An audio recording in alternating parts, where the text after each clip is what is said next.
A very warm welcome to all. On the behalf, I heartily welcome Professor J. Adinaraina sir for delivering talk on precision farming. Before that, I would like to give a brief introduction of sir's contribution in the field of precision farming. Sir has vast experience in field of agro-rural informatics and precision agriculture using multi-mode disruptive technology platform such as remote sensing, GIS, sensor network, Internet of Agriculture things, ground sensing using UAV and plant phenomics. Sir is currently Institute Chair Professor at Center of Studies of Resources Engineering at IIT Bombay. He has developed technology for irrigation and disease sensing system, which is IoT-based tool for smart agriculture in the name of SenseTube, e-citrus platform for sensing citrus disease and water requirement. Sir has completed PhD in soil science from Banaras Hindu University, Varanasi in 1984 and has published more than 100 research papers and is president of Indian Society of Agri-Infotech.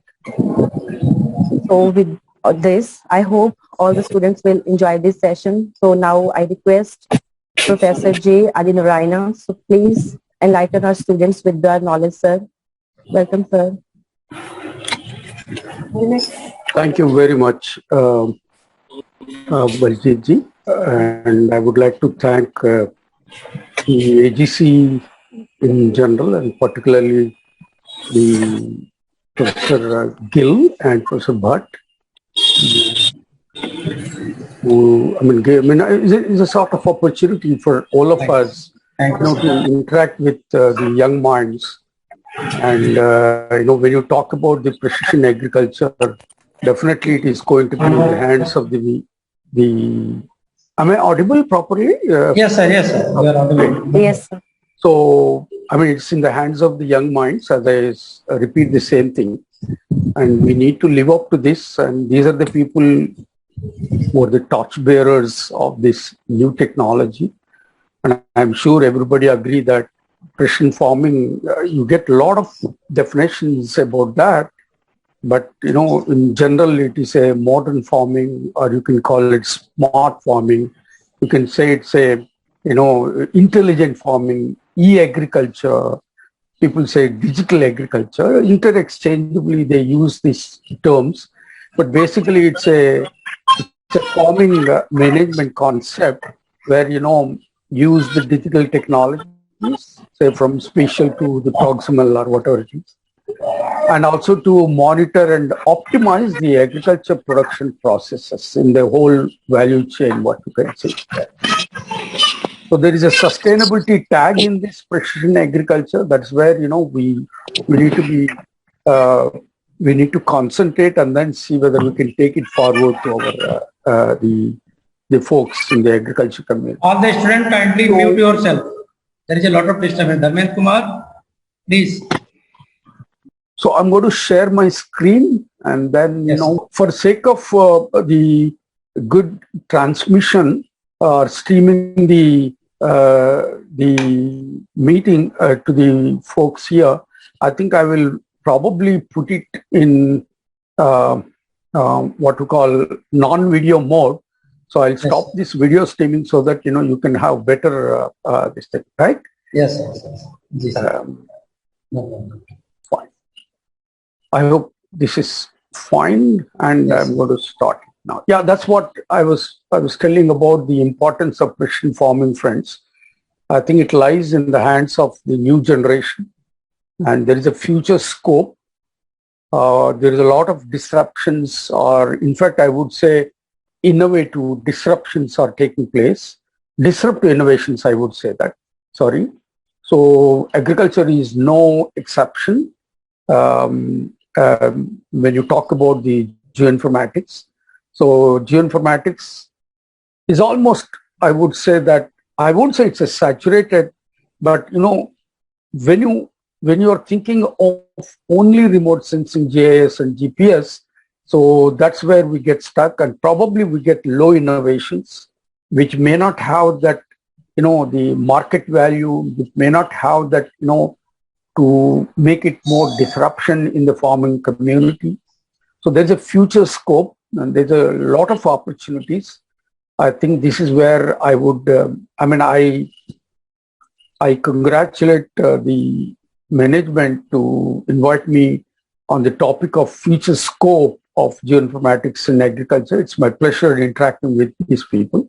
And Thank you, sir. thank you. It's my pleasure, Dr. Bhatt. Well, friends, I would like to give my insights from both national and international collaborators. We have it from across the globe. And that's the insights I'm taking it, when you're collaborating with multidisciplinary, interdisciplinary aspects, obviously, you feel not only proud, but you get a lot of knowledge bases from different people. That's what I'm enjoying now. Right. So these are the R&D precision agriculture initiatives which I would like to share with you, wherein we are carrying out in our agroinformatics lab of Center of Studies in Resources Engineering. For the sake of the youngsters, I would like to mention here, we are offering PhD, Masters and BTech in minors in geoinformatics and natural resources engineering. And we take people from GATE examination, GATE stream, and agriculture engineering, IT, computer science, all those related subjects are welcome to join. And please have a look at our center. I'm not boasting about our own center, but it's really doing well. And it's climbing with the new faculty who are joining from different parts of the globe. And we are really enjoying this phase of this center. So wherein I work in the area of precision farming, which I would like to share some of the thoughts. I'm also involved as a president of the Asia Pacific Federation for IT in Agriculture, which is based in Japan, but you have many countries from Asia Pacific region, and also our own Indian Society, Indian Society for Agriculture Information Technology. My pleasure, please. So that's the background I would like to mention here. I'm sure you must have seen this graph in many places. There's a lot of challenges that you have it in this century, and our intention is to double the agriculture production, our food production by 2050. But we do face a few challenges.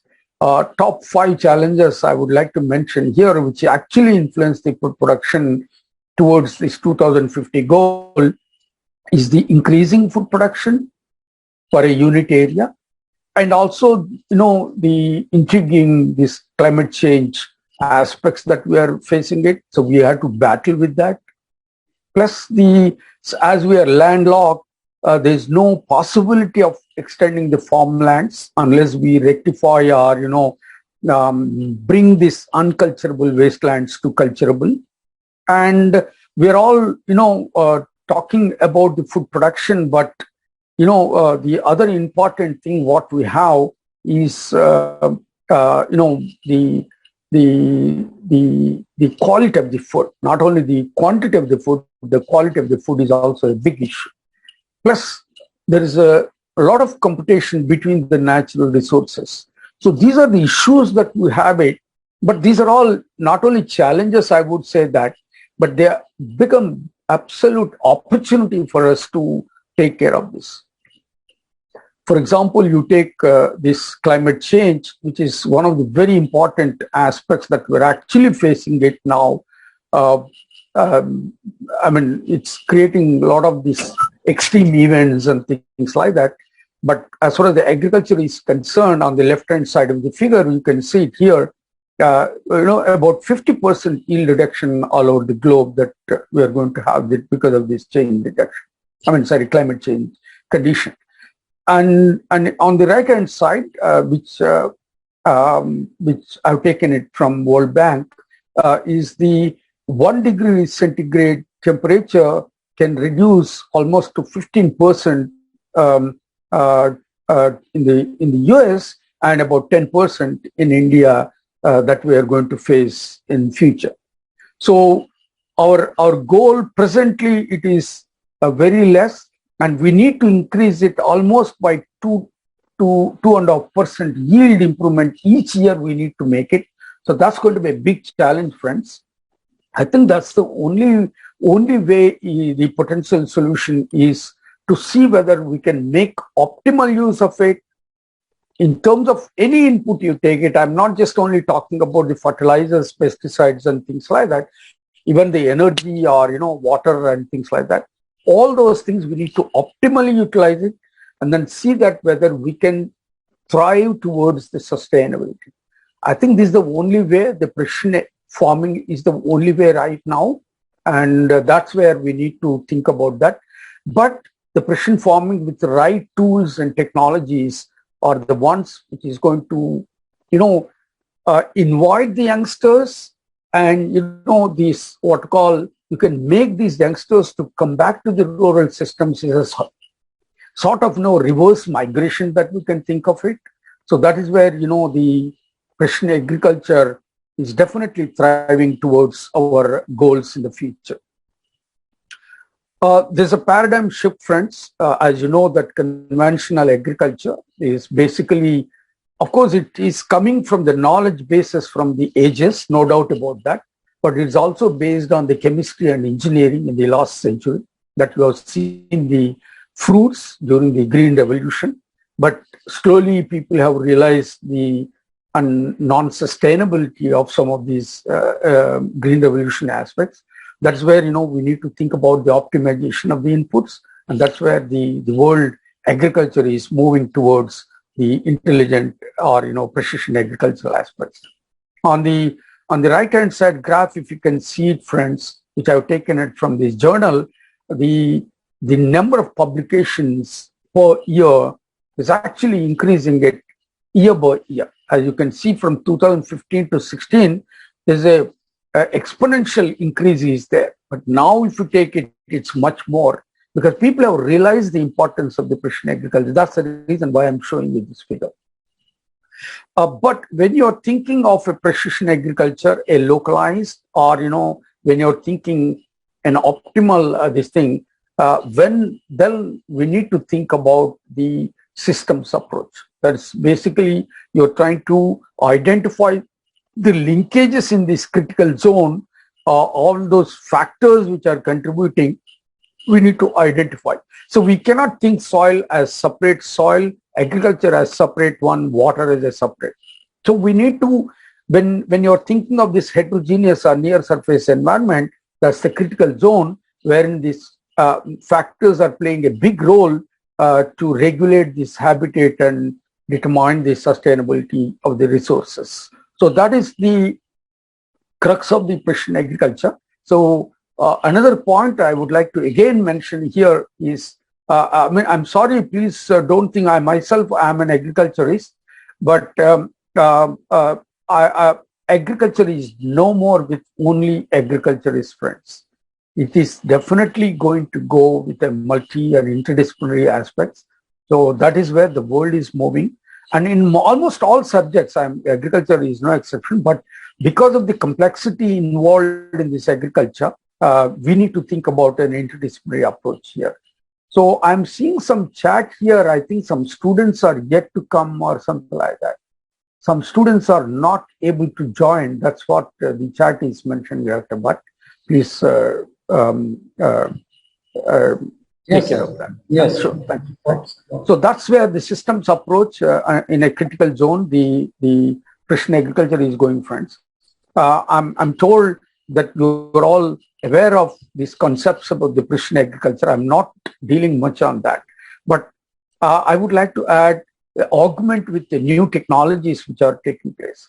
We all know that it involves some a few hours here, right time, place and amount, but in a right manner, and also the right genetics, the proper cropping system, we need to follow it. So that's the one which I'm telling that. Another dimension we would like to add here as far as the precision agriculture is concerned is the right tools and technologies. That's where, we are moving towards the digital agriculture. When you're talking about geographical information and communication and dissemination technologies, it's a location-based services. We all know that, but it involves many aspects, convergence of various modern technologies. So including your remote sensing GIS and the novel sensing platforms that you have with UAVs, LIDAR, and the proximal systems like wireless sensor network. And the spectroscopy is the one which is really playing a big role. And this, we need to use it judiciously and then see which one we should use it at an appropriate time and all. So basically, we're trying to bring out, from tacit knowledge to the explicit knowledge, and we are continuously collecting the data to monitor the systems here, and we can also reach the unreached. That is exactly what we are trying to do with our new modern technologies. And on the right-hand side, if you see the technologies that is being used from the journal, which I have copied it here, is the one, you can see swarm of these technologies which are used here. So I'm sure the agriculture colleges these days must be adding a course on digital or analytical tools and all. I think that's where the world is moving, and I'm sure you must be thinking, or if it is there already, please excuse me. So all these technologies which are playing a big role, I'm sure you all must have heard about the technology called Internet of Things. Okay, I'll tell you a little bit about that. And remote sensing, geographical information system, GPS, and the cloud technologies, you name it, any technology which is playing a role in our agriculture systems. We need to gear up, friends. There's no doubt about that. I think that's where the world is moving. And if you take the cycle of the the precision agriculture, I'm sorry, it may not be very visible. Data collection, data interpretation, and then, doing some corrective measures to get, proper production, both in terms of quality and quantity. But the only thing is it needs some integrated infrastructure, okay, say from multiple platforms, tools, and techniques, not only just remote sensing GIS and GPS tools or wireless sensor network tools, but we need some new technologies, new platforms for us to monitor, manage, and adopt. So this concept we need to remember to generate the state-of-the-art geoformatics. I'm not coining the new word here, geographical farming information system. You can Google that. You will get a lot of literature on this. So I think that we need to get up to see whether we can generate or go towards the state-of-the-art geoformatics. It may look a bit very cluttery, this slide, but what is the need for us to adopt this MMA concept in this precision agriculture? I'll consider as 4 submodules here: the data generation, data processing, data modeling, and data dissemination. It's more a data-centric now, but also the process-based and the science-centric is also coming here within this. Basically, if you take the first part, you're actually assimilating the information from modern systems. Okay, so multiple systems, I would say that.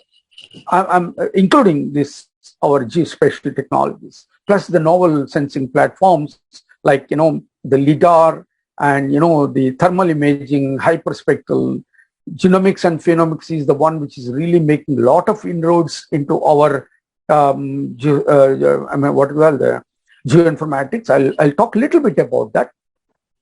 For example, you take hyperspectral. I'm sure you're all aware of it. There is a difference between multispectral and hyperspectral. So basically, the discretization, if you take here, it's more in this hyperspectral, as you can see it in these graphs. But my intention of bringing this particular slide is, when you're thinking of a novel platform, suborbital platform like UAVs, can you think of adding a new spectroscopy in terms of hyperspectral, so that from RGB to hyperspectral, if you can see it, if you want to identify the crop, if you want to estimate the biomass, the RGB images are good. But when you are thinking of not just only the type of the crop and the condition of the crop, then you need to probably go for a better resolution in terms of both spatial and spectral. But when you are thinking of a hyper spectral images, then you can even estimate the stress. That is where we need to think about in the precision farming. Precision farming, I'm not saying that hyperspectral is the total solution, but it really improves. But of course, it comes with a tag of price. There's no doubt about that. But we need to think in terms of the cost effectiveness. Okay, so this stress estimation, the quantifying the stress is possible with the help of the hyperspectral. Right? So the other one, basically through generation and process, will try to understand when you are thinking of, the critical zone approach, think about the systems approach. So we are trying to identify or underline the interactions between the causative factors that we are trying to bring out some meaningful information. That's the process that we are going to do. That's where the world is moving towards, because you are using integrated infrastructure. You're getting data from multiple platforms. So a huge amount of data is coming up. And then that's where the world is moving towards, from a simple machine learning to deep learning, from simple data analytics to big data analytics and all. I'm not going to the details about that, but I'm just saying those are the disruptions which are taking place in precision agriculture. The other one which I would like to mention here is, when you have a loop between these submodules, it helps us to refine the infrastructure. It helps us to refine the model that you are actually planning for. In terms of the first one, if you take it, you can refine it, say, from coarse to temporal to spatial to, the proximal systems, depending upon the needs in that area where you are actually looking for. So that is a disruptive rule which helps us in going towards, working towards the disruptive innovative technologies in precision agriculture.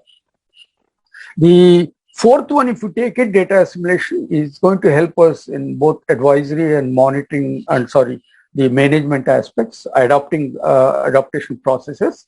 But we need to think about, can you think of predicting it? Can you think of giving to the end users ahead of time these precautionary measures, so that they will take contingent measures accordingly? And I'm sure some of you must have heard about this ontology, which is really making a lot of inroads into the agriculture systems. The relationship modeling, that we are actually trying to see the relationship modeling between those different factors involved in the processes that we are looking for. Okay, so that is one thing.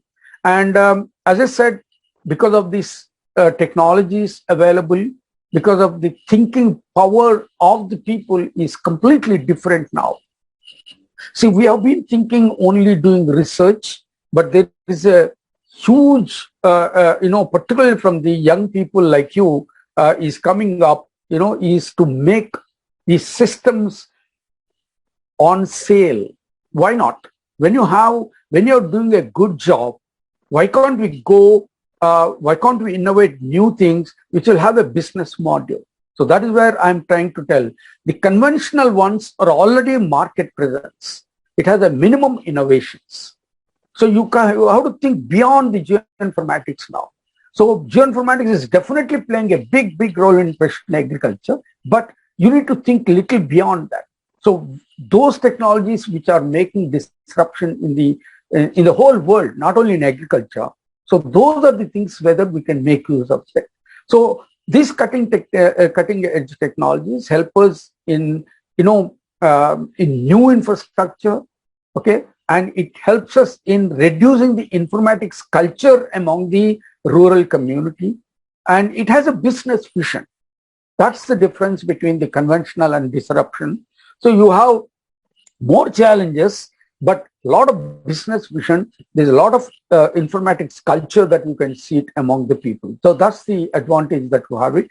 And I have taken this one from McKinsey and Company. I'm sure you're all aware of it. They have given about 12 disruptive technologies. Definitely GIS, geospatial technologies are going to help. And Internet of Things, I'm sure many of you are aware of it, the cloud technology and robotics. Of course, I know Punjab Agriculture University is doing a lot of work in this robotics aspects. And that's again, is another big one which is going towards in precision agriculture. As I said, one of the new technologies, genomics, and phenomics is the one which is making a lot of inroads. When you talk about these plant breeders, they typically take, as you know, that it will take about 10 to 12 years for them to bring out a new variety. So these new tools like machine learning and deep learning technique is actually accelerating or expediting the process of actually bringing out this new variety.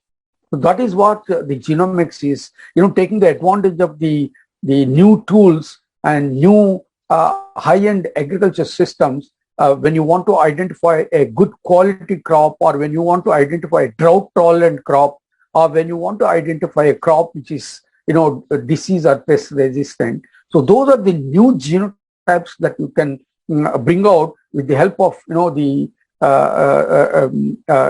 new technologies that you have. That's where the disruption is taking place. Another thing is, of course, nano and biomaterials also, which are really playing a big role in drug delivery or, protection before seed generation and things like that. Okay, so that is the one which is making a lot of disruptions these days. I think let us gear up. That's the reason why I'm showing you this slide.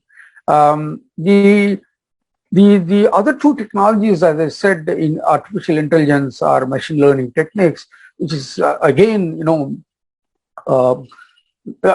just go there and then Google the words that we use it. Which word is actually missing these days without artificial intelligence or machine learning? So if you can see the word cloud here, the size in each word depends on the complexity and use of the term in scientific literature. And, because there's a complexity here, because there are a lot of interactions taking place between these processes, and to identify or explore the relationships, or including the explicit and hidden relationship, there's no other go, friends, that unless we use these new technologies in terms of this artificial intelligence. So that's the reason why this slide is there. For example, you take this particular one, which is, which will tell you, again, I'm telling you, the real learnings, those knowledge bases from the farming community, please do not ignore. We do have very good knowledge from the our farming community. Let us take that one, augment with these new technologies. That's all I'm trying to tell you. So when you want to use the slightly older ones, you may probably get suboptimal learnings, if you can see it here in this figure. Whereas if you can use more and meaningful learnings, you want to have it, you may need to probably adopt the new technologies. As you can see it, you can even see the complexity of this leaf. You can see the interactions between the factors, and you can exactly predict, quantify, and things like that. That's exactly what we are trying to do that. For example, you want to identify this test, you want to quantify this test, you want to classify them into different parts like severe and things like that. And if you want to predict it, that is exactly what the world is now going towards. I'm sure you're all aware of it. I'm just trying to give you in this graphical format how these new tools are being used. Another thing which I told you about the Internet of Things, you have forget about agriculture. The IoT is really playing a big role these days. I'm sure you're all aware of it. In our day-to-day physical or objects, you take it, they're all connected to Internet. For example, mobile is one of the best, this thing you can say that, provides stream of data to a server or a cloud, wherein people, access that and then get the information from various, the objects or, the physical or virtual objects, I would say, that features. So that is the IoT. But the intelligence of IoT, I will tell you. If you take IoT, there are 5 major steps: sense, transmit, store, analyze, and act. These are all common things. But the intelligence lies when you're thinking of analyzing it properly and acting it accordingly. That is where the artificial intelligence comes. And this depends on how these systems are connected, programmed. I mean, people talk about middleware. They keep it in the cloud. That is also serving as one of the objects. So that is where I'm saying it is not just only physical, even the virtual objects that is used for proper decision making. That's where IoT. And if you see this one, the humans are involved, internet and things are involved. But when you want to make it more, intelligent, you need to think about this analytical aspects. That's where the artificial intelligence is playing a big role. And there is swarm of applications that you can have it in IoT, particularly in agriculture. There's a lot of importance, but unfortunately, because there is a lack of informatics culture, because there is a sort of hesitation in using these systems in agriculture systems. So if you see carefully, the smart agriculture is only about 0.8. That was, of course, in 2015. Even if you add double than this by these 5 years, you can say it's maximum 2% utility of this IoT is there. And if you see, for example, wearable technologies, wearable systems, you have IoT a big role. Mobile, as I said, you can see smartwatches and things like that, right? So I'm not here to propagate only the modern tools of, say, machine learning or IoT, but what I'm trying to tell you here is conventional methods of sensing are no more sufficient to deeply understanding between the factors that is actually making a crop as a crop or its behavior. So thereby, you have actually low innovations. There is no market value, and it gets started. Of course, they're all involved. They're all necessary. I'm not saying that. But if you want to make a disruption, if you want to make new innovations, I think we need to think about that. Again, I'm not saying that sensing is just is the only solution. It's not a standalone concept. I'm saying that. But what I'm trying to tell you here is understanding those interactions, the processes, the science behind it is the one which is making a difference here. That is where, you get from these sensors, including the remote sensing sensors or whatever it is. That is what is being, a disruptive one. But only tag here is you need to adopt new systems, new infrastructure, including the human structure. I'm saying infrastructure, I'm saying it. That is where we need integrated infrastructure. As far as the human resources point of view is concerned, I think you are the people who can really take it up forward, these innovations. Well, our approach has been always use these ICTs as tools, geographical ICTs in precision agriculture. But, we apply mathematics, we apply science behind it, the logics behind it, as well as the data sciences that you can see it in some of my slides. Basically, you want to develop new devices, new systems, new models. Towards this, we worked in terms of developing decision support systems, models, new methods, or augmenting the models with the new modules. So that's why we are modifying the models, and we are also developing some systems, as the lady announced in the beginning. We developed a system called Sense2. We're also into this crowdsourcing platform called eCitus for agro advisory. And we also developed a system called Field Twitter. I have one slide to show that. Basically, we are trying to use only open source hardware and software. So that's where, we can reduce the price of this one. So when you go to the market and then want to buy any sensing platforms, they talk in terms of lakhs and, a few lakhs. But we want to bring down this price to see that whether we can make use of these open systems to bring the price, and at the same time, this is acceptable by the farming community. So that is where we are striving towards, friends. For example, you take this GeoSense, we have used both spatial GeoICT plus the proximal platforms together. So that is where we coined the word geosense. It gives in precision agriculture, it gives the data as a service, it gives in terms of precision protection, that is, we have worked towards the pests and disease. We developed some models, we understood the interactions between the factors, and we have added new modules in the existing models, and a simple intuitive interface that we have developed it for our farmers to use this one, and for proper decision making. That's one example I would give you about the geosense. I will talk about this GridSense and DSFS. These are the recent ones where it's not only DSS, we developed some new models and methods and new systems, or novel systems that we are developing. So these are the two projects that we are doing it, but I would always say that there is an interdisciplinary approach here. It is not just only Adinarayana is developing these systems. I'm definitely coordinating with people, and definitely I would like to acknowledge all those, the faculty, students who really put a lot of efforts in bringing out these new, these novel systems. For example, you take the first one, the model called GridSense. It's a groundwater irrigation disease sensing system. I will talk about this GridSense in my next slide. So basically, we are developing this one in a groundwater agroecosystem, wherein there is a disease which is waterborne, soil-borne, but water-loving. So we can regulate the disease only by regulating the irrigation processes. So that is why we use this word. But this GridSense platform or GridSense system is an interoperable system.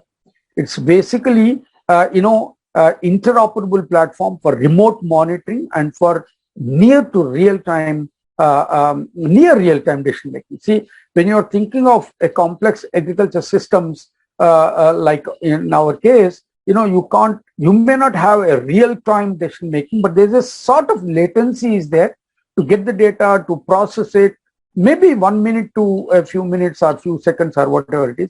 That's why I'm using the word near real-time decision making. Say, for example, interoperable, I'm mentioning it. So when you're using multiple systems, you get data in different formats. So can you make these systems talking to each other by overcoming this semantic heterogeneity that we use it in our computer science term. And the other system that we are developing is an Indo-Japan effort that we are doing it in collaboration with multiple institutes. Well, I'm happy to mention here that I've been collaborating with University of Tokyo for a long time. With Japan, I'm fortunate to have good faculty with whom I'm interacting. So that's where, I'm taking advantage of their knowledge bases, plus our, they are coming here to study our systems, and we are augmenting from our own side. So together we are developing this DSFS model. It's an Indo-Japan laboratory. It's a project from Department of Science and Technology and their own Japanese Science and Technology Agency. So here we are using a high-end integrated information agriculture services in terms of IoT, big data analytics, the artificial intelligence, plus the crop modeling, plus the omics, that genomics and phenomics, to see whether we can support this, make it more intensive, more high performance and sustainable agriculture systems. These are the two important, words that we should use it, particularly when you are taking of semi-arid tropics and particularly when you are facing these climate change aspects. So that's the one which we are doing it. I'll just tell you one by one through my slides that I have it. This project, this GridSense project, is very interesting one. This is a consortium mode. IIT Bombay is a nodal in the center of the project. And IIT, our sister concern IITH, we are collaborating to get this groundwater expertise. And the local PDKV college, that is Punjab Rao Deshmukh Krishi Vidyalaya from Akola, and the local engineering college. So these are the colleges that we are interacting, coming together, basically to solve a problem like a disease called gummosis. As I said, this gummosis is a disease, fungal disease, happens in orange crop. I'm sure many of you are aware of it. It's a soil-borne but water-loving. When rainfall takes place, it gets activated. It goes through roots to the stems. And if you don't control that, it actually forms a gum-like structure on the barks of the trees, which becomes white in nature. It occupies the complete bark. And if you allow that one to happen, the tree is going to die. The initial stage, it appears yellowness, and then ultimately the whole tree will die after a few years. So that is where the reason why the farmers are now shifting towards pomegranate. But we know the importance of citrus, particularly during these difficult times, and we don't want that one to happen. So we want to maintain this one, although it's an endemic disease, but we want to see whether we can maintain that acreage that we have it, the acreage of orange crop and all. So since we cannot control this disease, you can only regulate it. You can regulate it only by regulating the water systems. So that is where the grid sense is playing here. They're trying to interact with each other. They're trying to understand the relationship between these three, disease, groundwater, and irrigation. And that's where we are collaborating together to give 4 matrices in this project. This is a very high competitive project, friends. It is coming from Ministry of Electronics and Communication and IT, our own Government of India. It actually, there is a system called Information Technology Research Academy, ITRA they call it. So ITRA has different sectors. Water is one, agriculture is one. So this project is taken up under water. So when you're taking this project, when you're coming together, research how you are making a difference. That is one matrix.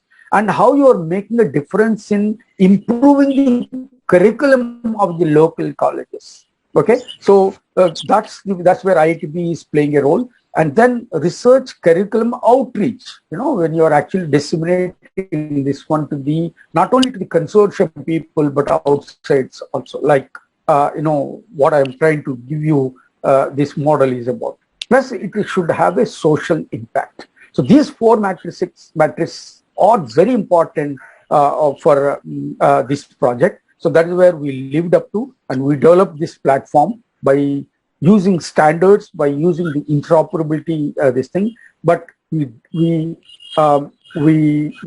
deployed a critical zone observatory, wherein most of these technologies that we're using. One technology I would like to bring, which you may be aware of it, remote energy meters, because it's a groundwater, because people explore it at their will.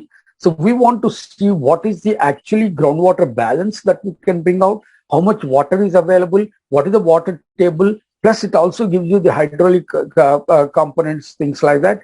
That actually is helping us to optimize the utility of the groundwater to the farming community by informing them, look, what is the water availability, what is necessary of the plant, water to the plant.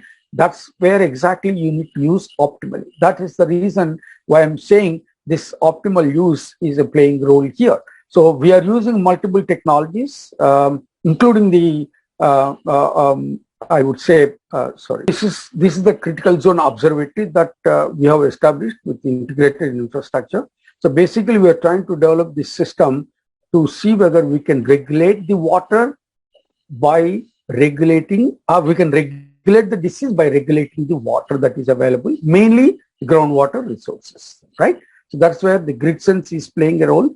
As I said, we developed some novel systems.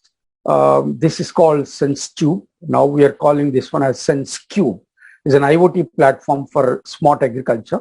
We have patented it, and it actually senses, it analyzes right in the field, and people can act accordingly. So we are collaborating with the Maharashtra Orange Growers Association, one of the partners in this project. This ITRA tells us to take right in the field and right in collaboration with the farmers. So this is what we are doing it. So they are acting accordingly. So this SenseTube is really helping them. So just to give you some slides about this SenseTube, as I said, we are using a lot of standards. It's an interoperable platform. We are also giving an opportunity to this, store the data so that we can make use of it later. Plus, we are using completely open source hardware and software. Another important thing of this one is we are using very new communication tools and technologies, and we are actually processing right at the node level, right in the field, right in the farm. So that is what we call it as edge processing. You have cloud, fog, and edge. Edge is the one which is right in the in the farm itself. So that is the one the SenseTube does everything right in the field, and it actually comes to your cloud, and then you can make use of this. You can make use of these systems for decision making through your phone, your tab, or you can use even web technologies and things like that. So that is one thing, is the SenseTube. The other one is the dashboard. If you take it, this is how it looks like. And the dashboard gives you all those parameters, including from point to the spatial. Here, the spatial one is telling about the spatially available, what you call the groundwater. Okay, so that is the one. Also tells you about the evapotranspiration. We are using certain models. I'm sure some of you must have heard about the model called Siebel matrix and all. So these models, we are using it to give spatially the evapotranspiration aspects. Plus, we are also giving in local. So, when you are thinking of systems to be accepted, it has to be in the local language. So we are using Marathi because it is being done around Nagpur, that is Amravati district. So we are developing these apps in local language. The other one, what we have developed, we are giving an optimization tool. I don't know whether you are able to see it or not. So what I'm trying to give you, this particular, the bottom one, it tells you what is the crop that you are doing it, and if you can input the stage of the crop, and it will tell you what, because of we are using remote energy meters, it gives you the groundwater aspects, and it tells you how much water is available, and it, depending upon the crop, depending upon the condition of the crop in terms of the disease incidence and all, you can choose, look, this is the thing, and it will tell you automatically, this is the amount available, this is the amount you require it. That is the optimization tools that we are using it here to give this one. And I'm sure this is the latest version.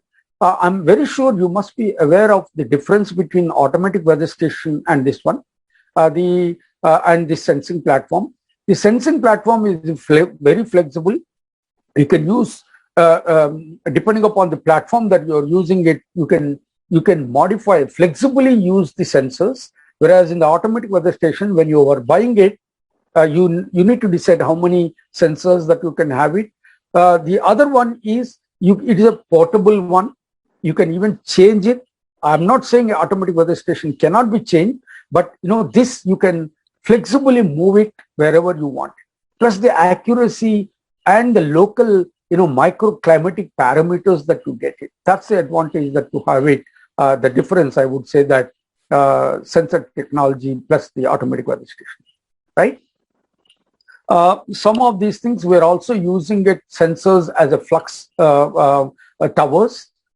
We are taking maize as one of the test crops. So we are using these sensors at various heights. That since we are taking maize crop, it's about 2 meters. So we are taking 0 to 1, 1 to 2, and 2 to 3 meters height. The sensors are fixed, and it gives you the microclimatic parameters in terms of temperature, humidity, and carbon dioxide concentration. So we are using the Bowen ratio model.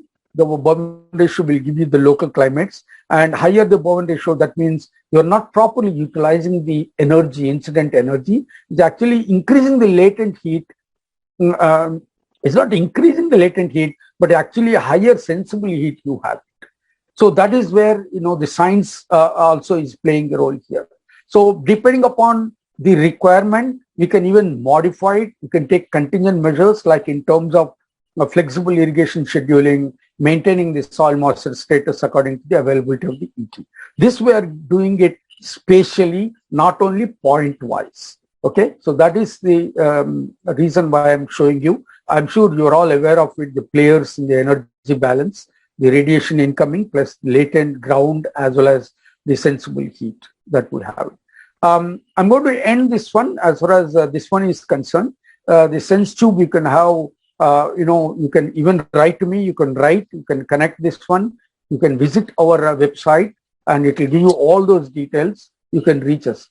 Basically, I would like to mention SenseTube is using standards, using only open source hardware and software, and it's an interoperable platform. It's a very flexible platform. It helps in precision irrigation, precision protection in terms of disease, gummosis disease also. It also can be used in there for various purposes. We deployed this one in a dam to tell us what is the water level status, the water level, in the dam. So that also is giving us, we can make use of this not only for agriculture, even for other purposes also, right? The other one we have done along with the Japanese friends is we developed, a Twitter-based platform. We are using sensors, and these sensors through Twitter, it actually goes to the cloud, ambient cloud, and it gives you the services through middleware that we have developed. All these models, we are keeping it in the cloud, and people can make use of this one for precision irrigation and protection point of view. The other system that we have developed is called eCitrus. It's a crowdsourcing platform, basically to disseminate or for even agro advisory service, plus also the information gathering. The crowdsourcing is not just only disseminating, but you can even gather the information also from the farmers or any community that you are dealing with. This can, it will work both in internet as well as mobile, and it's such an intelligent system that it will give you the statistics, it will tell you the location, it will tell you the name of the person, all those details. In addition, the intelligence comes in one way. It will also work without expert. It's very difficult to get experts sometimes, but this system also can work without expert, at least till the expert is available, and at least to give some immediate solution. So basically we are using text data mining. So it actually mines the keywords when a question comes from the farmer, and it will automatically pick up the answer available in the system, and it will give you the solution for that. Either from automatic answer, or it will mine those points from the texts which are available, the reports which are available, so that farmers can take this advisory and then use this one for their decision making. So these are the platforms. And then, other one project that I have, we have it, is called DSFS, Data Science Based Farming Support System for Sustainable Crop Production Under Climate Change. This we are doing it in Hyderabad, SMARI Tropics, local university, IIT Bombay, Hyderabad, and there's one IIIT Hyderabad, International Institute of Information Technology. So all those, plus the University of Tokyo from Japan and Chiba University. So all those people, we are coming together in a consortium mode to solve some of the high-end agriculture and problems. So we are using IT plus agriculture to solve some of the problems that we have it in the semi-arid tropics. So we have established the critical zone observatory, and the framework I'm showing it you here. But actually the one which we have developed, including, we have UAVs, automatic weather station, sensors, and, the genomics in terms of, they use a lot of varieties. We are working on, various, at least a couple of crops that we are doing it in this project. So we use high-end systems, both IT as well as the high-end agriculture in terms of modeling and genomics. Okay, so I'm again repeating, I'm not here to tell you the concepts of, the difference between UAV and satellite, but I would like to mention, apart from the spatial, spectral, and you have the flexibility in flying that UAVs and all, another important aspect that you can get from the UAV is the architectural information of the plants. That we are missing it as far as the satellite is concerned. Of course, you do have 3D satellites, but the time, the repetitive coverage is pretty less, right? Whereas here in the UAV, because you fly it at a very low zone, you can get this architectural information. I'm sure you must have heard about the term called LAI, Leaf Area Index. So when you're talking about the satellite, when you're talking about the drone, the satellite, what you get is the top of the canopy. Whereas because you get the architectural information from the UAVs, we are also trying to bring out the leaf area at the bottom of we are also adding bottom of the leaves also, we are adding it, and true LAI that we are giving it. If you are interested, you can visit that. You can Google this paper. It's called True LAI. That you can Google that. It is published in that International Journal of Applied Earth Observation and Geoinformation. Okay, so if you are interested, please let me know. I can even pass on that PDF version of that document. The spectroscopy is another one which is making a lot of difference these days. People talk about from visible to thermal to 3D laser, and the hyperspectral. This hyperspectral is helping us a lot in not only identifying the biophysical, even the biochemical traits or characteristics, which is helping us in this plant phenomics aspect. Okay, and if you take the framework of this DSFS project, Indo-Japan effort, you have farmers and agriculture stakeholders is our what call the clients, and we use high-end IT platforms, and we connect with this this high-end agriculture in terms of optimal crop management and high performance breeding by connecting through this these platforms like IT, IoT, and all. So basically, our contribution in this project is on optimal crop management and high performance breeding. Am I audible to all of you? I'm just trying to confirm. Yes, sir. Yes, sir. That's fine. So optimal crop management, we are actually trying to develop new methods or new models, or modifying the models for crop intensification under the influence that we have it, particularly the farmer-centric, the stresses that we have it is both nutrient as well as water. So that is optimal crop management, wherein we are trying to identify the crop stress at farm level by using this, UAVs and hyperspectral and RGP. Second model that we are developing here is the crop resource management under climate variability conditions, how we can think of high yield, crop yields and things like that. So these are the two that we are doing it as far as optimal crop management is concerned. Whereas when you focus on high performance plant breeding, which is really making a lot of inroads in the precision agriculture, we are trying to identify, when you are thinking of doing this project in semi-arid tropics, can you bring out precisely identify that variety which is drought tolerant by using a platform called HTTP. HTTP is a huge platform. I'll show you that figure. It's an automated, non-invasive, and you can comprehensively assess a lot of varieties.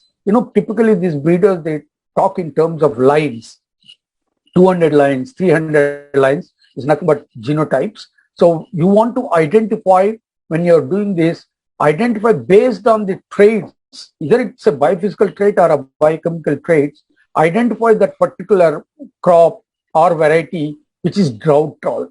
That is where we are contributing in this project. We are using, as I said, the hexacopter UAVs. We are using hyperspectral RGB thermal.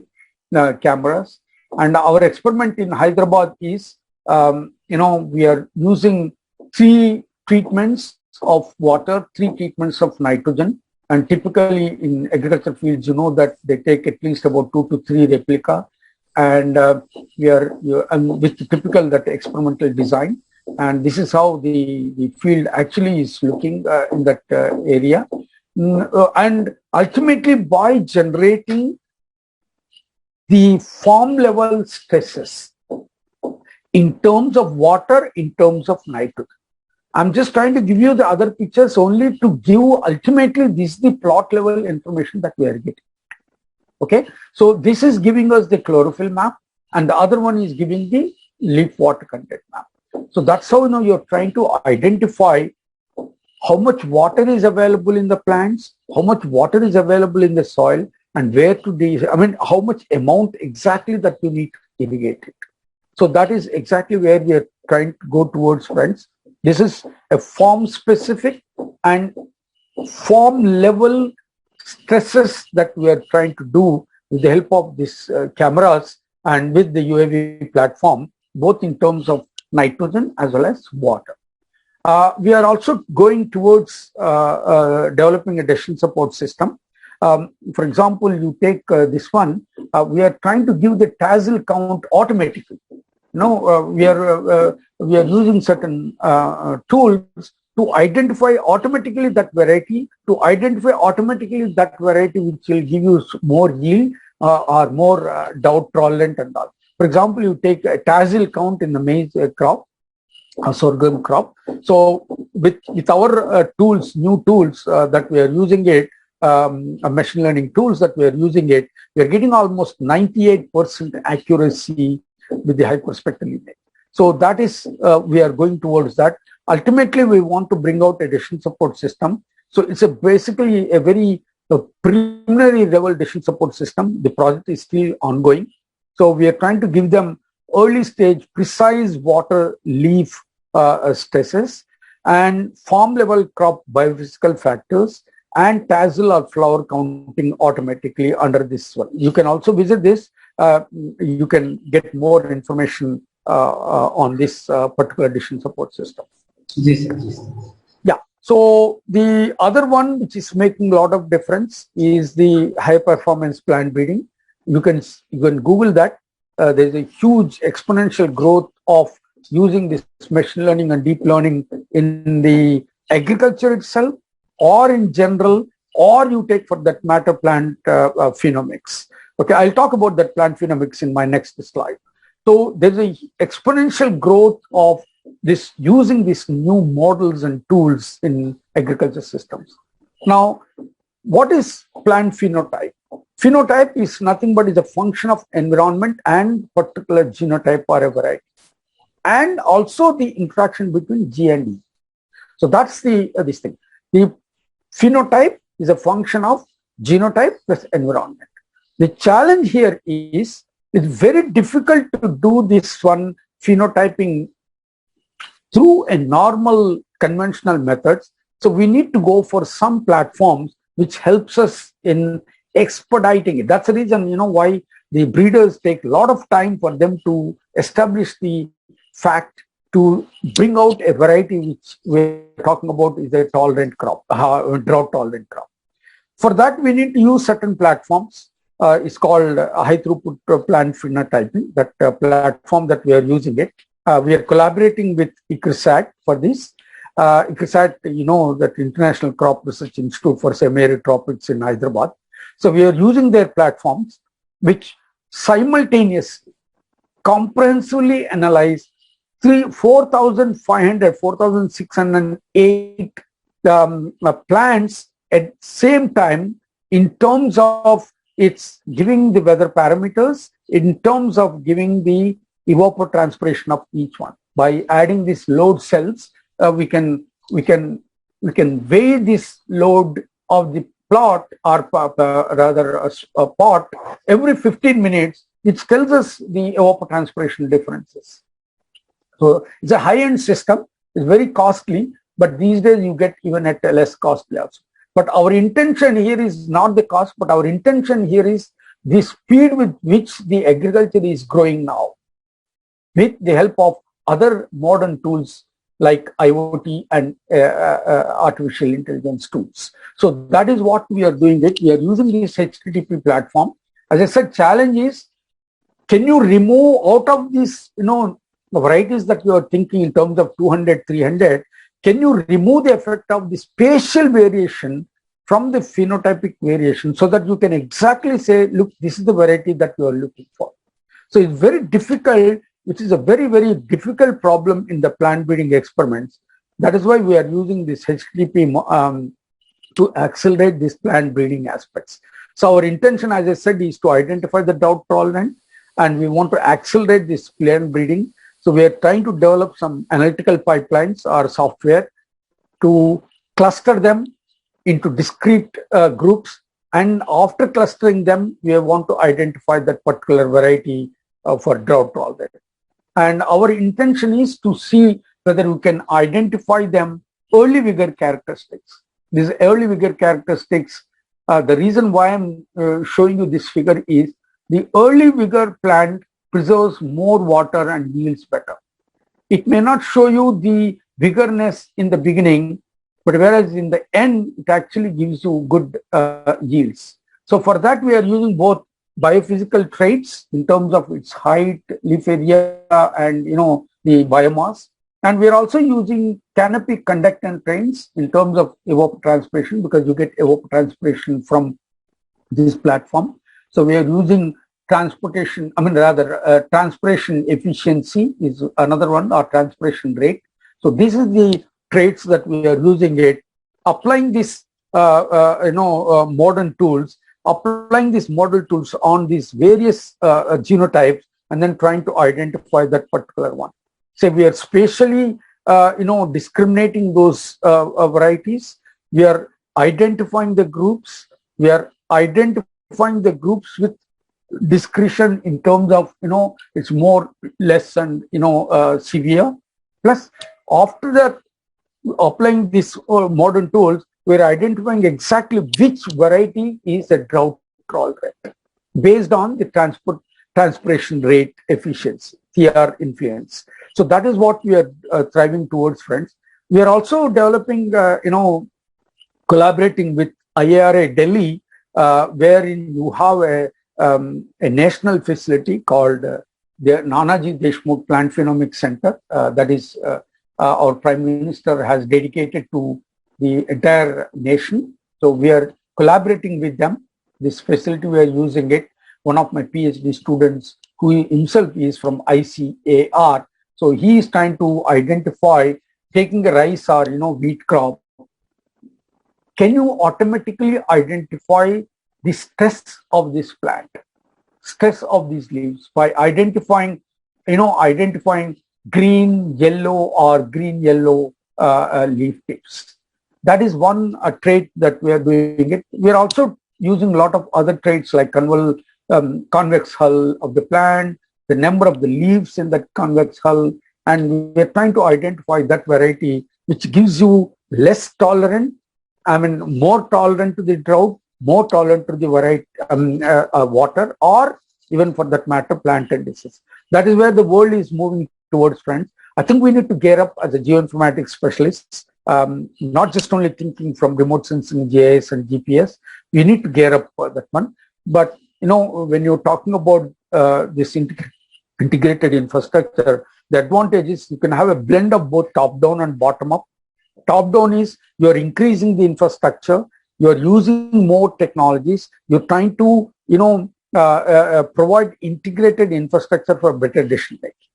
The bottom-up approach is you're getting the knowledge or the data or information from these various platforms that is being generated and from the multimodal, so that you can identify the complex interactions. That's where the blend of both top-down and bottom-up approach from the sensing platforms through the standards and processes, we're trying to give service to the farming community. This is my last slide. The takeaway is, friends, agriculture, as I said, is not just only with the agriculturists. I'm using using again the same sentence. It is not only the case with agriculture. It is the case with many of the disciplines, but particularly when you talk about the cross-domain paradigm, that is agriculture, particularly the precision agriculture, it's the one where we need to collaborate. It is the one which we need to attempt. It's a huge opportunity, particularly from the youngsters' point of view. I'm saying that huge opportunities for innovations, and you can make use of this. You can increase the knowledge. You can increase the informatics culture in the farming community. You can develop the state-of-the-art geoinformatics with which people can make use of it and develop more and more innovations. And let's thrive, let's target towards a scale-independent precision agriculture. When you're talking about the precision agriculture, in the back of the mind, many people think that it is useful only to specific crops and all, like cash crops and all, because the farmers belong to that particular cash crops. Maybe they're rich, more educated. You may probably have good acceptance of your systems and platforms, but definitely it can work. It can be a scale-independent precision agriculture. A lot of benefits, not only for scientists and scientific community, but also you have a commercial benefit. As I said, we need to think from the business point of view. We need to have a good business model. A lot of startups are coming. I'm sure the youngsters are very well aware of it. And there's a huge opportunity for you to do this, agriculture taking towards the startups and all. Well, definitely there is a green to digital revolution. And only thing is, as I said, we need to think from interdisciplinary angle. We need to think of different infrastructure, different tools and techniques which will ultimately improve the informatics culture in the agricultural role systems. Like in most of my slide, I end with this one. We need to think about these smart technologies. We need to leverage these smart technologies in our agriculture. Smart in the sense, not just only the intelligence of the systems or the smartness of the systems. It should be scientific. You should apply the science. You should apply the process actually involved. You should try to identify the interactions. It should be marketable. See that, whether you can make use of this one and have a business model. It should make it more affordable. When you're thinking of, the complex agriculture systems, when you're thinking of resource farming community, you need to think of the systems which are affordable by them. If not single farmer, at least at a community level. It should be reliable, accurate as much as possible, and time saving. But the timing is running out. We need to make it more systems which are cost effective, which are time saving, and gives almost in a real or near real time. So we need to gear up, friends. That is where I would end my talk. Thank you very much for giving me this opportunity. Dr. Bhatt, I'm done. If any questions are there, it will be my pleasure to. Thanks a lot, sir. Dear students and faculty, if you have any question, please ask in brief manner, in respectable manner, okay? I'm giving you a brief introduction. Thank you so much. I'm seeing some messages here. One girl asked about that sense tube. You want me to tell about the sense tube? It will be. Yeah, sure. Let me go back to this. Whatever the doubts you have, I can. Afrin, you asked the sense tube. You can ask. Sir will answer. No problem. Just give me 1 sec. I don't know why it's not.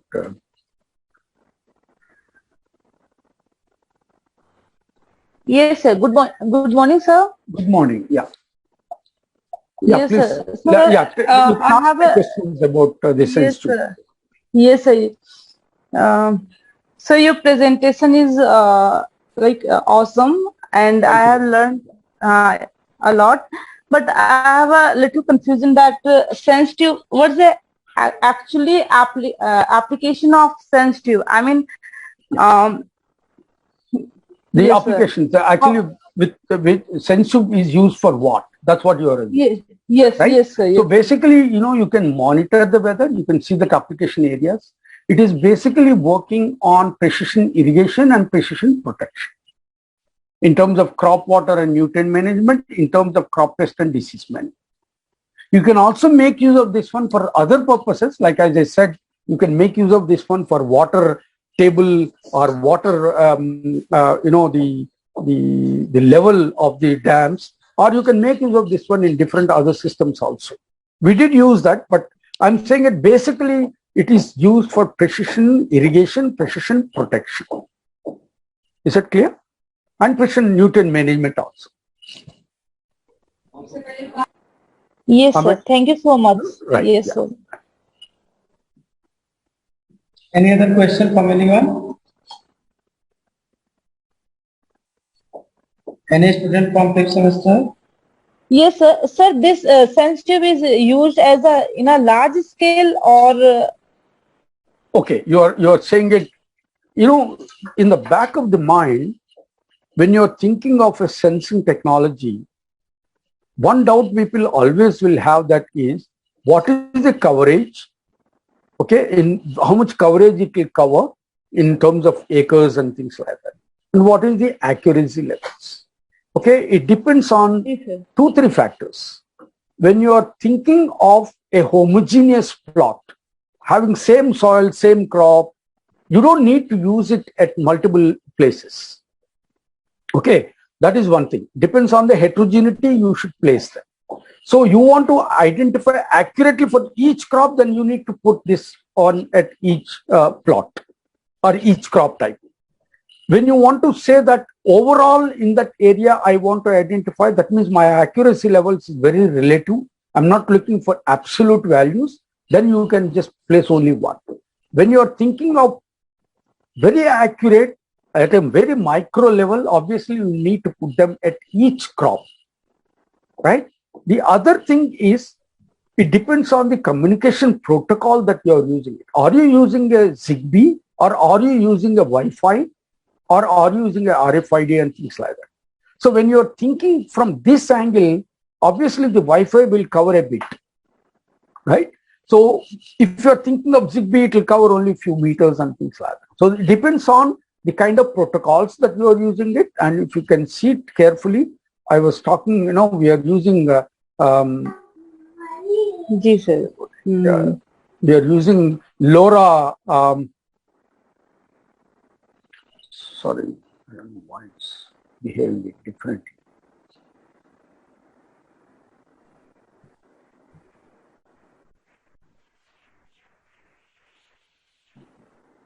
Okay, fine. So we are using a new communication protocol called LoRa.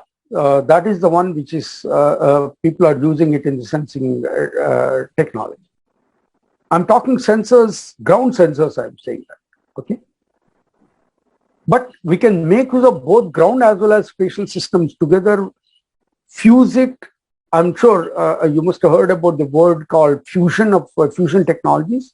So we can bring both spatial as well as platform, both complement each other, supplement each other, so that we can generate a regional or local level, information. Is that the answer to your question? Yes, sir. Yes, sir. I got. Any other student? Thank you, sir. Sir, one of my question, if you'd like to Hanji, Hanji. answer. You talked about high performance plant breeding. Right. So it's a very near to my heart, and I like this topic very much. So I was a little bit confused here how we are going to do that high performance plant breeding, because you tell me about the plant genomics, phenotypic based lazy scan system. Right. So can you explain a little bit? Yeah. So high performance plant breeding, what I mean to say here is, high performance, when you're talking about the term, you're talking about, very complex computing systems, Right. wherein you are getting data, a very big data. You want to analyze it at a very low time, very less time. So that is where you are using a new computing, infrastructure to see that whether you can bring out very quickly. That is one thing, high performance. The high performance here is not just only the computing systems here, you're also using certain models and certain tools like artificial intelligence, both machine learning or even deep learning, so that you can quantify them, you can classify them at a very low time, so that you can accelerate the process in identifying the high yielding variety, or high tolerant to the drought, or disease tolerant and things like that. That's what I mean to say. Is plant phenomics is a part of it. You can do genomics also. I'm talking about phenomics, but phenomics, when you're talking particularly field phenomics, is very difficult. The plant breeders take a lot of time for them to identify these traits and use those traits to identify the genotype. That's what I mean, plant phenomics. Basically, we are trying to accelerate the plant breeding aspect by using new tools and techniques. Yes, sir. Thank you, sir. Thank you so much. Yeah. Exactly. I was looking, this was, I think, based on the genomic selection model. No? And that's Yeah. why, Yeah. Genomic, I'm much interested because at VHU we learned a lot about the genomics. I see. I thought it is so I was connecting to that one. Thank you so much, sir. Thanks. Yeah, and for example, you take this platform is actually giving a lot of information simultaneously, comprehensively, about 4,608 plants at one time. You can get the information in terms of its characteristics, traits, in terms of weather parameters, in terms of evapotranspiration, right? So you are getting it at the same time, so that when you are thinking of this much data, obviously the normal classical mathematical tools may not help us, but when you are using new tools in terms of deep learning and things like that, and good big data analytics models are available, open source, so can we make use of them to accelerate the plant breeding aspects in terms of identifying those traits, which helps us in about that, from 200, 300 varieties, that variety that we are looking for is the drought tolerant crop. Yeah, I think somebody else has some question. Please, Sir. what question you have? Can you explain? Sir, what is geo-visualization in eCitrus? eCitrus, geo-visualization is the one where you are actually getting not just only the place where you are a farmer is asking a question, right? It will tell you exactly what is the status of the crop. Okay, not just only question, it will give you with the photograph in case if you want, if you can take, and that will come, and thereby you are actually giving, based on that image, you are giving back to the farmer. Is that clear to you? Yes, sir. Yes, sir. Yeah. So it's basically geovisualization is the one where your location-based services that you are giving it, but here we are talking a very form specific. Okay. Yes, sir. Thank you, sir. It will give you exactly what is the lat long. It will give you exactly what is the status of that crop, so that you based on that, you can tell to the expert, look at that particular place, if this farmer is asking, and please try to go and help him or help her out.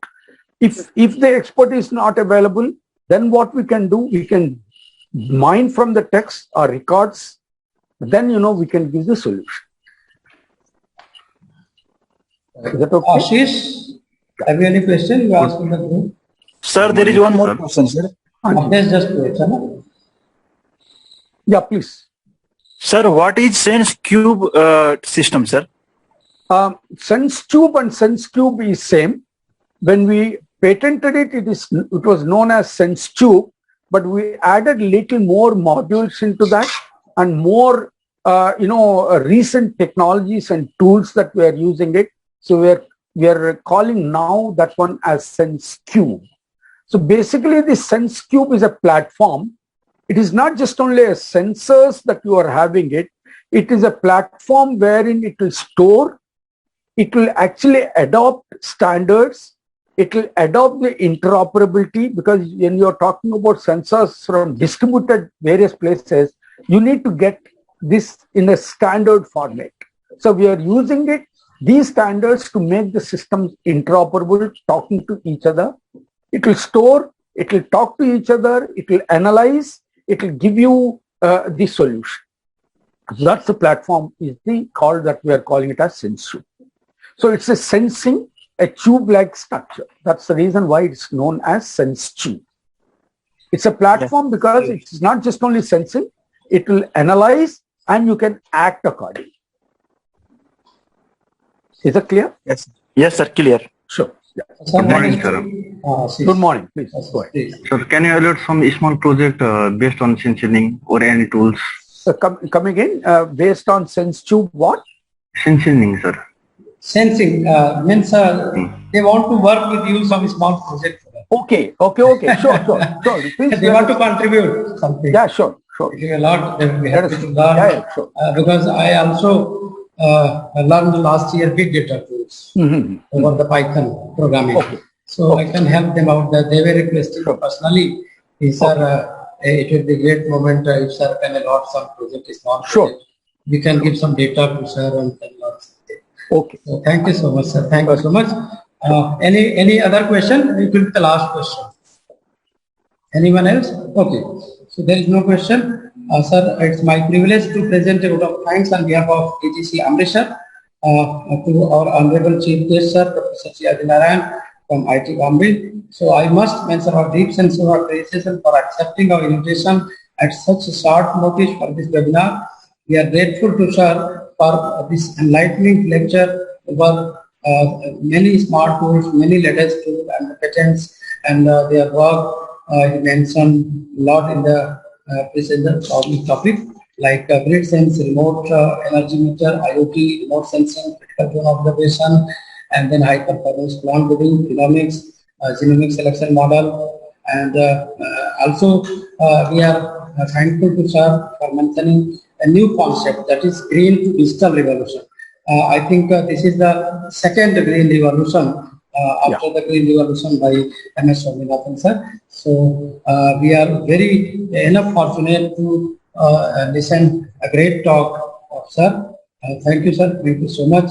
And because this was the newly produced course of BSc Honors Agriculture, so I was looking personally for sir a little bit contribution in the term of because we don't know anything, we are learning from scratch about this subject. So now I think every student has clear-cut concept, whatever I have taught in the term of concept and syllabi. That was the advanced form, and they can have a glimpse, they can think about the future, they can work over all these things, smart software. And I was discussing to students some software tool, and then they have a lot of questions, which software, which programming. So that everything sir has cleared today. And also we are thankful to our department, Principal Sir, Dr. B.K. Banga, HOD Dr. M.S. Gill, Director Finance M.S. Agni Sharma ji, for extended support for at each step in organizing this webinar. We are also thankful to our team, our faculty member, our staff, and all our students that participated and saw great deal in learning of this concept. I must present my sincere thanks to MS Dipti ma'am, Dean UGC from AGC, and our team who put every pain to make this webinar successful by sharing posters on the social media and other digital platform. In the end, I'm thankful to all those who participated directly or indirectly in this webinar. I'm thankful again to you, sir, for taking out valuable time out of the busy schedule, because I know you are having many projects this time, and also you are the chief guest in the international webinar seminar at Delhi. So I'm again thankful to you. Thank you so much. My pleasure, Dr. Bhatt. I'm also happy to see there is a course by name Agroinformatics. Really very good to see the colleges are now going towards this modern syllabus and all. Very good. I think you're on the job now. So only my suggestion is these youngsters should focus now developing skills on data analytics. So that is the one which is making a lot of difference when you talk about a pure agriculturist and an agriculturist. Data analytics makes a lot of difference. You get confidence in dealing with things. Particularly when I'm talking about engineering streams, they're very confident in projecting their aspects. Whereas, I'm sorry, please don't think otherwise. The agriculturists do not have that confidence. That confidence comes through only when you are adopting the new tools and technologies. Right, right. And also, what is the eligibility, sir? Minimum they should qualify to date? Sorry again, minimum eligibility To is BTech. in agri-informatics course, you mentioned. Yeah, so it is basically coming through GATE. You can come through any of the disciplines which are relevant to remote sensing, GIS and sensors. Okay. And you can have a look at that CSRE website. And these people, they can come through this GATE, and even some sponsored candidates also can come through without GATE. And that's how, you can get this master's as well as PhD program in CSI. Yeah. Okay. So, via GATE, some PhD student can also join, sir? Oh, yes. Oh, yes. And one of my students offering that asked the question, Right. is qualified CSIR last year. Okay. Yeah, She was they also talking can. thank you so much, sir. She will, I think, send you CD, her Sure. CD. Then Yes. thank you so much. Thank you very much. My Excuse me, pleasure. sir. Yeah. Yes, Anyone Santosh. is asking questions? Hello. Santosh, please. Santosh, please. Last question. Sir नमस्ते Namaskar. Sir मेरे मन में एक question वैसे out question था sir जी sir से पूछने के बताइए, लिए जरूर बताइए। वो अगर मैं अभी हमारा 5th सेम है सर अगर 7th सेम के बाद हमारा ट्रेनिंग होता है ना सर प्रोजेक्ट हाँ। अभी तो हमने ऐसे थियोरेटिकल पढ़ा और अभी हम अप्लाई नहीं कर पाए अगर हम उसमें प्रैक्टिकल नॉलेज अगर प्रोजेक्ट कर पाए तो फिर हम ज्यादा समझ पाएंगे जैसे कि आपने ड्रोन वगैरह सभी टेक्नोलॉजी बताया हमने समझ तो पाए अगर हमने प्रैक्टिकली करना पड़ेगा या वो प्रोजेक्ट में हम ज्वाइन कर सकते हैं क्या सर जी वैसे ट्रेनिंग करके Yeah. इसके So लिए there क्या is a प्रोसीड्यूर होता है procedure. There is a procedure at IIT level, so that you can Ajit. follow it too and then come. There is no problem at all. Right? तो मतलब sir हम मैं जैसे नेपाल का हूँ सर जी अगर नेपाल से हमने अप्लाई कर सकते हैं क्या उधर कोई प्रॉब्लम कुछ कोई भी आ सकते हैं। ट्रेनिंग के लिए हम लेटर प्रोवाइड कर देंगे। Yeah, And it's a sir national accept, then Yeah, it's a national institute. क्योंकि सर अभी Anybody- उधर जाके अच्छा होता है ना ऐसे जरूर, जरूर, थोड़ा प्रैक्टिकली कर पाएंगे तो हम जरूर। ज्यादा नहीं सर आपने देखा कितना उत्साह है बच्चों में Yeah, yeah, lecture I've को seen लेके that, and enthusiasm. That's हाँ. very important. and आपका जो इंस्पिरेशन था कि young mind talking to young Yeah. Mind that can change the field of agriculture Oh, yes. And Oh, while sorting the innovative concept अब आपने देखा वो spark है कि वो सारे बच्चे कुछ पर्सनली भी मैसेज कर रहे हैं आपसे भी डायरेक्टली इंटरेक्ट हो रहे हैं बहुत अच्छा। और फ्यूचर में भी कनेक्ट होना चाह रहे हैं तो that is great work sir that is great contribution sir Sure. For your side thank you again once again sir for all this sir thank you My pleasure. Thank you very much. Namaskar. Yes.